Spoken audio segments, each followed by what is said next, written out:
This is Rick. Merrick. And this is our review for episode 3 of season 2 of Better Call Saul. It's titled Amarillo or Amarillo. Amarillo for the for the proper pronunciation. Yeah. Written by Jonathan Glatzer and directed by Scott Wynant. So we've been covering the whole season 2 of Better Call Saul so far. So just click right here on the card, and it'll take you to our review for the last 2 episodes, or first 2 episodes, I should say. The episode Amarillo's, obviously, it starts in Texas, Amarillo, Texas. Yeah, he's wearing the fucking Boss Hog. He looks like Boss Hog. He's wearing the Boss Hog gear. Like Boss Hog. He meets with these senior citizens. He's trying to get more clients as part of this Sandpiper case, and maybe kind of like stretching the law, the rules of the law, I guess. Maybe. Fucker, that's all he does. It's all Goodman coming out. Solicits like 24 new 23 or some shit like that. Yeah, 24 new clients. Did it make you feel bad that old people will buy almost anything? Yeah, he kind of had to explain the whole situation, that they're pretty much getting ripped off back at the office, and they're pretty much congratulating Jimmy, and Chuck had to fucking step in and stick his nose in there and started bringing up the issue that, talking all that shit like always. Yeah, that Jimmy might be, kind of like pushing the limits a little bit. By he kind of figures that he's soliciting clients, and Kim knows this, and so does his brother. But it kind of seems like it's weird because Kim's trying to cover for him, but his brother's trying to expose him. So you kind of have two sides right there. Which kind of makes you wonder if Chuck hadn't said anything, if maybe they just would have just left the whole issue alone and not really have brought it up. Yeah, because even he brings it up after. Yeah, because he realizes that Kim's kind of she agrees with his brother and with Chuck, and he kind of goes back and mentions it, and he kind of tries to cover it up, because he's trying to play footsie with her under the table, and she's not having it this week. I mean, she's essentially saying look, what you do here, the shit that you pull, that's reflected on me because I'm the one that got you this job. Essentially, I'm the one that recommended you for this gig. And, so if your fuck up is my fuck up, pretty much is what she's trying to tell him. And so he's just, trying to calm her down and say, no, we're going to be good. And, he goes right back to it again. So he comes up with this idea for this commercial because he saw the initial commercial that Davis and Maine had put out for mesothelioma or some shit the year before. So he said, this is there's no showmanship. Yeah. And that's when you kind of start seeing that side of Saul Goodman that we saw in Breaking Bad, where he's just these... so those are sort of commercials you see in the afternoon when you're watching People's Court. You can see he kind of has a knack for those sort of commercials early on. So he makes the commercial, and he basically doesn't submit it for review before kind of sending it out to get broadcasted on the air. Yeah, well, he shows it to Kim first. Yeah, he shows it to her, but he kind of and she signs off on it, which. Maybe she was just trying to be nice to him because it was pretty bad. It was right there with that commercial with the Native American that turns to the side and he has the tear. Yeah, that's what this should look like. So I don't know. I think she was maybe just trying to be she was trying to be nice to him. Maybe. But I don't know. I mean, compared to the type of shit that they were running before that, I don't know if it was much worse. Yeah. So anyway, so Jimmy has you see the next day he has that, and he was still using VHS too, which is kind of weird. Oh, well, I was trying to remember what years this was. It's around 2002, I think. Was it? Yeah. This is before people were.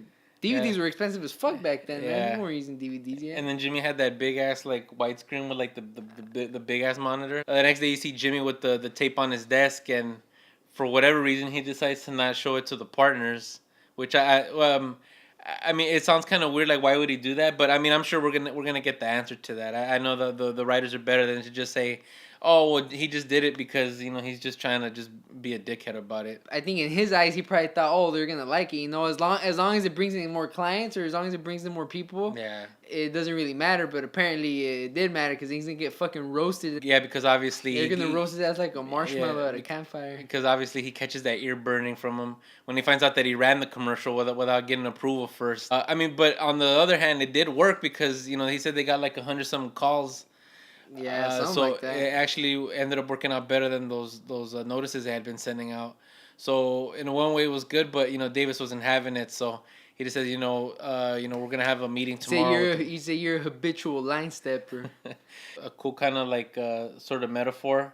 I don't know what movie it was that him and Kim were watching at the end. When they were watching that Did you say it was Ice Station Zero? I don't fucking remember. I think that was the movie. And he comes back into the room after he got that ear burning from Davis, and he says, "What is it? Did anybody or did anything blow up yet?" So that was kind of like like a nice sort of like juxtaposition to him catching the ear burning and like pretty much kind of sinking himself.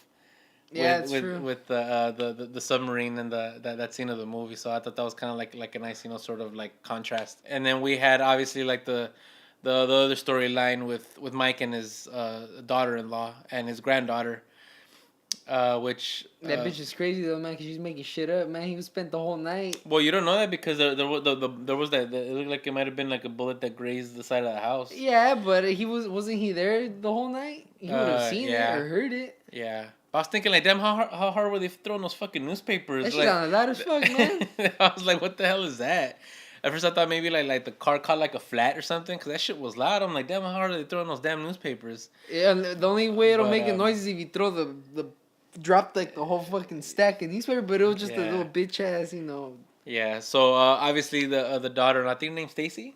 Is Stacy? I don't remember her name. Had been complaining to him that she just wasn't feeling safe, and so Mike camped out outside their house, and that's when he found out that the newspapers were the ones making the gun, I guess what she thought were gunshots, but yeah, so but that shit sounded way too goddamn loud, didn't it? Unless... but that's kind of the cool thing because then he kind of thinks, oh well, that's that, I guess we're done, and then. The next day, he gets a call from her and says you need to come over, and then they find that what looks like maybe like a bullet grazed. Yeah, but she said she was up the whole night. Then she saw the 3 men. Did she say that? She said she saw 3 men. Oh, but Mike was there the whole. Unless he fell asleep, I don't know. Yeah, and then he gets a new job from Nacho at the end. We don't really know what it's all about though. He just says he needs him to get rid of somebody. Yeah, which I actually thought it was gonna be somebody else that was gonna be revealed. Like I thought it was gonna be like Gus, like Gus or some shit. But I'm pretty sure Gus is gonna show up at some point. We didn't get any price this week either. Nah, but it seems like they're done with him, isn't it? Well, I mean, he was teabagging the pies in the last episode. Yeah, so but that was it. Well, I don't know. Maybe I'm sure he'll come back. Maybe. I don't think the cops are gonna let it go that easy, to be honest. We didn't get much on Mike's side of the story this week, but obviously, it was a nice little cliffhanger going into next week, and we're gonna find out who exactly Nacho's gonna, assign him to take out. You're kind of hoping that this storyline's gonna work out, and then him and Kim are gonna live happily ever after, and that's obviously not gonna happen. So, little by little, you kind of start seeing. What if Kim gets smoked? Maybe. I don't know. What if Tuco kills her? I don't know. I'm just saying. We're getting too far ahead of ourselves. We still got 7 more episodes to go, so we'll see where it goes from here. Or what about what's his name? Fucking Huel. Is Huel gonna come out? I don't know. Well, even Aaron Paul sort of didn't he kind of tease that he might be in an episode. I don't know necessarily this season, but at some point. I don't know. Which I don't know how they're gonna write him into the show, but it's kind of I kind of hope they don't. But yeah, but we do know that he knows Saul Goodman before, because he's obviously helped him out in the past. Did he? Yeah, because remember I don't remember. I gotta watch Breaking Bad again. Because he tells when him and Walter first try to look for someone to bail out. When they bail out Badger? Was that when they first came out? Yeah, bitch, we're getting ahead of ourselves. That's coming. Fuck you. But let us know what you thought of episode 3 down in the comments below. And like I said, we got links up here. You want to check out, hit the card, and you can catch. What if the actor who plays Mike dies before they finish filming? Then what the fuck's gonna happen then? Well, yeah, you can say that about any show. Yeah, it's true. Yeah, but he's old. Yeah, bitch, way to end the video on a high note, asshole. Anyway, so just click on the card and you can catch all the reviews for the episodes so far this season. So let us know what you think down in the comments. Hit the thumbs up button, share, subscribe, and we'll catch you next episode.